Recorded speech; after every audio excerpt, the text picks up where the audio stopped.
Formica, c'est une marque qui a été créée en 1913.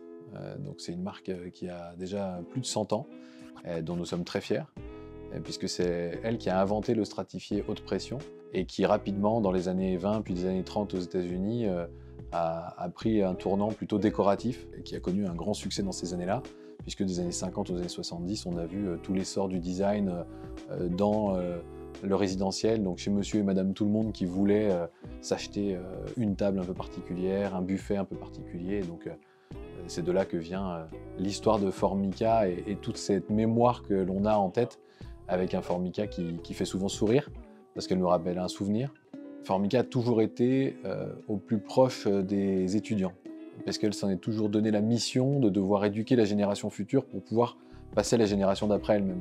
Donc dès les années 60-70, on a retrouvé des traces de concours étudiants qui avaient été lancés à celui qui utilisera le plus follement possible son Formica pour en faire un produit qu'on n'a pas encore inventé.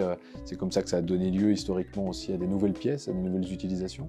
Et donc aujourd'hui, retrouver en France en 2025 la relance d'un concours auprès d'une école de design et d'architecture comme Innov, qui en plus est tournée nouvelles technologies et tournée vers l'avenir dans tout ce qu'elle touche et dans tout ce qu'elle appréhende, ça faisait énormément de sens pour nous. Et c'est ce qui nous a permis ensemble de créer cet événement aujourd'hui. Et on en est très fiers. En tout cas, ce qu'on est en train de créer est à l'image de l'histoire qui nous précède et on tente d'être à la hauteur de tout cela. Aujourd'hui, on se retrouve chez Formica pour la sélection des finalistes du concours Talent d'Archi 2025, donc en partenariat entre Innov et Formica. On ne présente plus la filière architecture d'intérieur puisque cela fait 23 ans qu'elle existe, mais cette filière s'adresse plus particulièrement à des jeunes créatifs qui aiment l'art, l'architecture. On ne forme plus à l'architecture d'intérieur comme il y a 20 ans, voire même 5 ans. Le métier se réinvente, le métier évolue.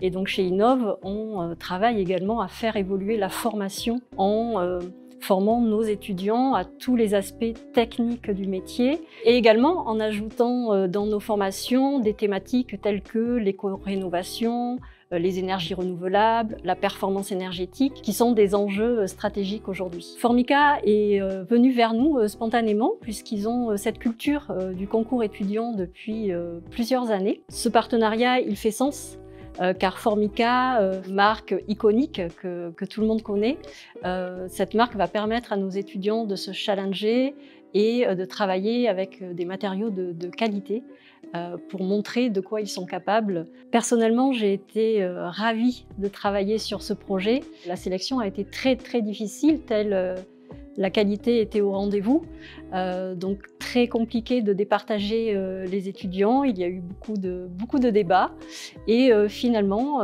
nous allons retenir 4 lauréats plutôt que 3. Alors la suite du concours, c'est la finale, le vendredi 16 mai, à la Maison de l'Architecture à Paris. Alors j'ai hâte de me retrouver à Paris pour voir les lauréats exposer leurs projets, pitcher devant le jury leur projet et je suis fière de mes étudiants. Donc aujourd'hui, on a vu 350 projets. Le tri a été bien entendu complexe, mais à la fin, l'objectif c'est de sélectionner des projets pour ma partie, sur la partie technique, qui sont réalisables, qui mettent en avant le produit, aujourd'hui on est là pour la marque Formica, et qui puissent gérer la partie fonctionnalité de l'ouvrage. Mon rôle dans ce concours, c'est un œil et un regard technique dans l'exécution dans le deuxième temps de ce projet. Mon deuxième rôle, c'est qu'on va exécuter et réaliser le projet finaliste et l'exposer à la Paris Design Week dans nos locaux parisiens. Après, le 16 mai, lors de la finale, ça va être un bon moment parce qu'on va pouvoir voir aboutir le projet final qu'on va devoir travailler avec nos équipes, les équipes du groupe pour le réaliser. Ça va être un vrai travail de binôme avec la finaliste qui aura gagné le concours et on sait pas. Non, on sait pas. J'ai même pas les noms. Non, je dis la finaliste parce que c'est plutôt habituel, ce qui est un très mauvais réflexe. Et après, non, voilà, l'objectif c'est de pouvoir emmener le projet le plus loin possible en exécution et qu'on le mette en avant dans les meilleures conditions. Alors le projet, quand il va être présenté, c'est toujours quelque chose qui nous fait vibrer parce que participer à Un concours a un côté aussi très innovant dans la recherche de nouveaux concepts, tout ça. Ça nous a toujours plu et que ça fait partie de l'ADN du groupe. Comme tout le monde, on a un petit coup de cœur. Bon, j'ai mon petit coup de cœur et je pense que, en tout cas, j'espère qu'elle sera sélectionnée pour pouvoir le réaliser, parce qu'il y a un vrai travail et un super produit à créer.